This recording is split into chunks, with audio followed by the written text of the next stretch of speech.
জনসাধারণের মাঝে এই আন্দোলনে 11 দল কি চায়, সর্বদাই অধিষ্ঠিত বিএনপি কোথায় এই গণরায় বাস্তবায়নে বাধা দিচ্ছে।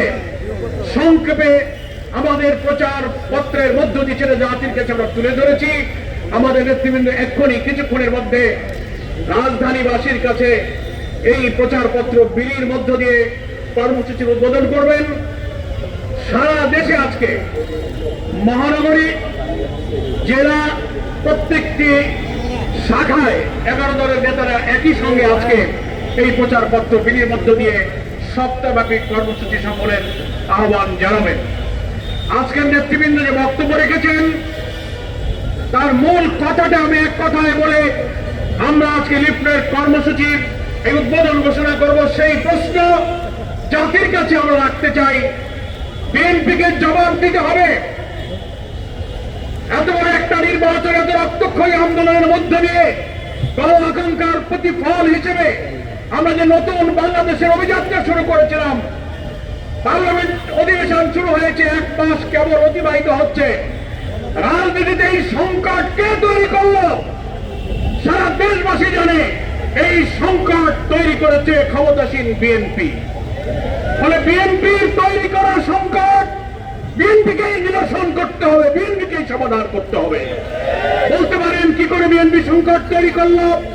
আমার আগে নেতারা বলেছেন, সেই প্রশ্নের জবাব আজকের এই শাহবাগ চত্বর থেকে আমিও চাচ্ছি সরকারের কাছে। বর্তমান ক্ষমতাসীন প্রধানমন্ত্রী, বিএনপির চেয়ারম্যান, তিনি গণভোটে ভোটের পক্ষে ভোট চেয়েছিলেন, মন্ত্রীরাও চেয়েছিলেন। 5 কোটি মানুষ হাতে ভোট দিয়ে গণভোটে জুলাই সনদের 4টি প্রশ্নের পক্ষে হাতে জয়যুক্ত করেছে। তার অর্থ হল জুলাই সনদের 84টি সংস্কারের বিষয়ে 47টি সাংবিধানিক সংস্কারের প্রত্যেকটি বিষয়ে 4টি প্রশ্নের মাধ্যমে ব্যালটে সংযুক্ত করা হয়েছিল। বিএনপির দেওয়া নোট অফ ডিসেন্ট 5 কোটি ভোটে হার জয়যুক্ত করে তাদের নোট অফ ডিসেন্টকে জনগণ খারিজ করে দিয়েছে। গণভোটের ব্যালটে কোনো নোট অফ ডিসেন্ট ছিল না। এখন প্রধানমন্ত্রীর কাছে প্রশ্ন, আপনি যে গণভোটে হাতে ভোট দিতে বলেছিলেন, তো আমরা গণমাধ্যমে দেখেছিলাম ভোটের দিন আপনিও ভোট কেন্দ্রে গিয়েছিলেন। একই দিনে জাতীয় নির্বাচনের ভোট, গণভোট, 2টা ভোট আপনি দিয়েছেন। তবে আপনি তো হাতে ভোট দিয়েছিলেন। আপনার হাতে ভোট দেওয়ার অর্থ হল জুলাই সনদের সমস্ত সংস্কারের পক্ষে আপনি হা বলেছেন। এই হা বলার মধ্য দিয়ে যে রায় বাংলাদেশের মানুষ দিয়েছে, অন্য মন্ত্রীরাও দিয়েছে, আমরাও দিয়েছি।